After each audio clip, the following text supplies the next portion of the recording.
Ahead on DC News Now, a suspected carjacker shot by police in Arlington. Our Max Marcilla is at the scene. Gunfire erupts at a 4th of July block party, leaving 3 people injured, including a young child. You just had to run. What you can do? Nothing you can do. Witnesses describe the chaos as the shooters remain on the run. We continue to deal with excessive heat and humidity today. We'll let you know if we could cool off at all this weekend. A Virginia family's relaxing vacation to Jamaica turns into a nightmare when they become stranded. Try to spend all night trying to get American Airlines on the phone, and their phone lines were down for a while. Their efforts to leave the island. And the dramatic rescue on the Potomac River. What happened when a good Samaritan rushed in to help. You're watching the station covering all of the DMV. This is DC News Now. And you're watching DC News Now at 4, taking a live look at another dangerously hot day in the region. In the nation's capital, and of course, heat alerts are in effect throughout the region. And thanks for joining us on this Friday. I'm Mark Hall. Annalisa Gale has the afternoon off. Meteorologist Damon Madsen joins us on this DMV First Warn Day. And Damon, probably a good idea to stay inside if you can.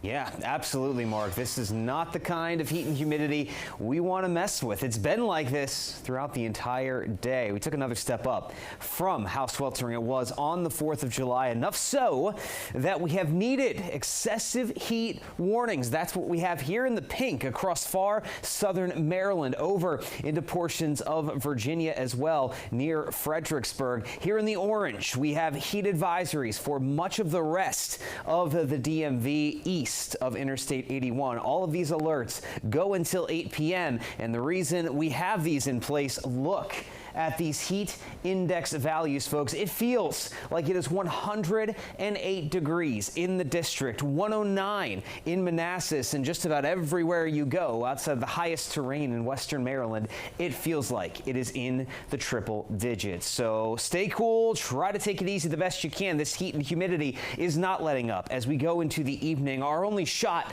to cool down would be some rainfall. Now, there are showers and storms off to the west. Those will be moving in, but we'll time out when we could possibly see some of this rainfall in parts of the region as we head into the night, and we'll let you know if things could cool down at all this weekend. Coming up, and a look at your full forecast here in just a bit. All right, Damon, thanks. And be sure to scan the QR code to stay up to date on this weekend's forecast, and it'll take you straight to our website, dcnewsnow.com. Developing now, a man is in the hospital after he was shot by a Metro Transit officer following a chase. It all happened near the Roslyn Metro station in Arlington after police say the man was trying to carjack 2 different vehicles. DC News Now's Max Marcilla joins us live from the scene of the shooting on 19th Street. Max, walk us through what happened.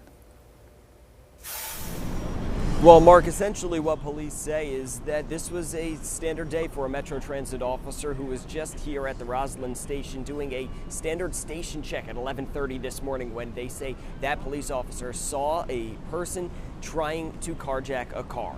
Once he saw that man led him on a chase, and it ended up here on this street. And that's where the person accused of an attempted carjacking was shot. Now, we want to warn you, we're going to show you some video. Some of it is graphic, and we've had to blur some of it. So police say that chase ended a few blocks away here on Kent and North 19th Street, where we're standing now, when the man attempted a second carjacking, and the officer shot him once. Police also say no one else was hurt in the carjacking attempts or the shooting. Now, we want to show you the video that we talked about earlier. It's from a man we met earlier named Eddie Smith. And Smith was in town after watching fireworks last night in a hotel, and he says he heard a gunshot, looked out the window, and took this video afterwards as police began rendering aid to the man. We have blurred a large portion of this video, including the man and the blood on the ground next to him, and as of last check, that man is in the hospital in critical condition. I really just heard a shot. I think I heard a scream, and then I heard sort of like police orders, you know, like some variation like show me your hands or something like that. It would sound like there were orders being given. I do want to thank the officers. They did a good job. They prevented these crimes that were in progress and nobody else got hurt, so we're definitely appreciative of that.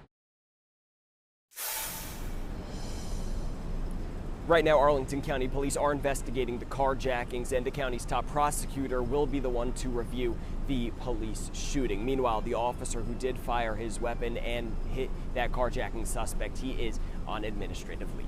Reporting live in Roslyn, Max Marcilla, DC News Now.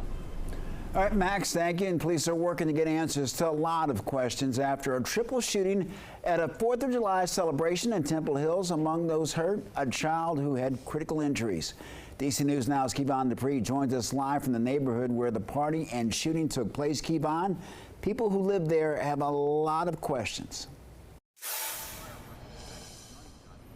Hey, Mark, that's right. Neighbors here in the area are still shaken. If you can see over my shoulder here, remnants of the party that happened just last night, less than 24 hours ago. Some neighbors have lived here in the area since the 70s, and they say they've never seen anything like this happen before. Now, their biggest question is why would something like this happen?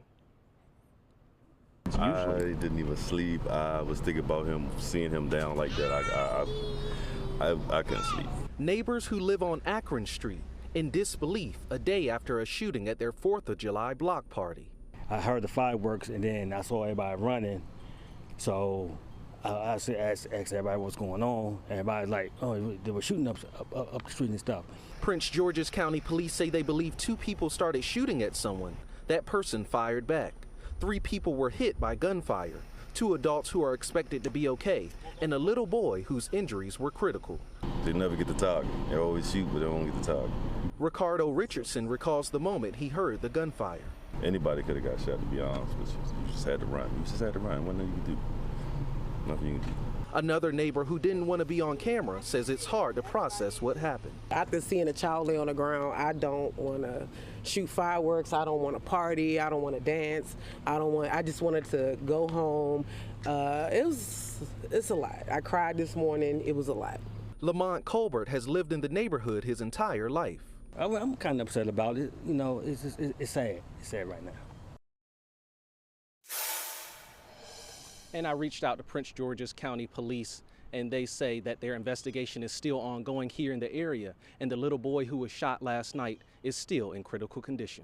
Reporting live in Temple Hills, I'm Kevon Dupree, DC News Now. All right, Kevon, thank you. Staying in Prince George's County, we're learning about a boat that took on water in the Potomac River yesterday. The boat had 7 people on it, and it began taking on water after striking a utility buoy. Plus, a Good Samaritan attempted to use their own boat to assist the disabled boat, but ended up getting tangled in lines, disabling it too. Jermaine Jordan with the police department's Marine unit says that this happens a lot. It is common.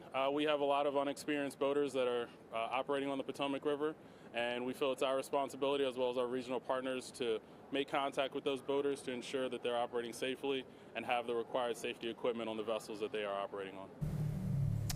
A private towboat managed to tow the sinking vessel to a local marina while the Fairfax County Police Marine Unit transported 7 passengers to shore. The Prince George's County Police Department Marine Unit towed the Good Samaritan vessel along with its 4 passengers. Well, a day after all of the 4th of July celebrations, some people are dealing with major issues. In Montgomery County, fireworks were responsible for at least 2 house fires, including one in Aspen Hill.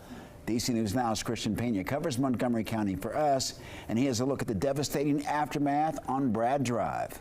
A home in Aspen Hill destroyed by a 4th of July fire. We believe that some neighbors were firing some aerial fireworks, some of which landed on the roof of the single-family home. Pete Pieringer with Montgomery County Fire and Rescue says the fire started around 11:30 p.m., causing around $500,000 in damage. It burned a car, a home, and a neighbor's shed. It was a pretty significant fire, probably burning undetected for a while before it was noticed. Pieringer says the fire serves as a reminder to people the danger fireworks can bring and that they're illegal in Montgomery County. A fine up to $1,000 and or 6 months of jail can be issued to people who use them. The reason why they are prohibited and illegal is for good reason. They can start fires. But more importantly, they can cause serious injury. His team is on alert, preparing for what they believe will be a very busy season that only has begun. Any kind of open flame, certainly fireworks, can cause be a real problem, especially with this drought conditions that we have. Christian Pena, DC News Now. All right, thanks to Christian. And taking a live check on how traffic is moving in Northern Virginia. This is along I-495. This year's Independence Day travel numbers are breaking numbers, and according to AAA, 70 million Americans traveled at least 50 miles away from home. By the way, extra police officers will be patrolling roadways this coming weekend, so stay vigilant and drive safely. A reminder that D.C. is hosting the annual NATO Summit next week, and it takes place Tuesday, Wednesday, and Thursday at the Washington Convention Center. Drivers can expect road and sidewalk closures around there, as well as the Federal Triangle area and near the White House. Some of those disruptions begin tomorrow, with restrictions fully in place by Monday. And you're looking now at Thursday's fireworks show on the National Mall, and hundreds of thousands of people braved the early rain to watch the light show from the heart of the nation's capital. People we spoke to say it did not disappoint. Many set up their spots on the lawn hours beforehand. One couple traveled all the way from Texas. Came here to make sure that we had a good party. We heard it was going to rain, so we wanted to come prepared. This is like the best place in the whole world to be during, the 4th of July, Independence Day. All these people right here are all part of a 4-H group of Karnes County, and we came here to explore Washington, D.C. and watch this amazing fireworks show. Couldn't miss it. It's totally worth it. We're going to do it again next year. Yeah, the fireworks show lasted 17 minutes, and I got a chance to check it all out.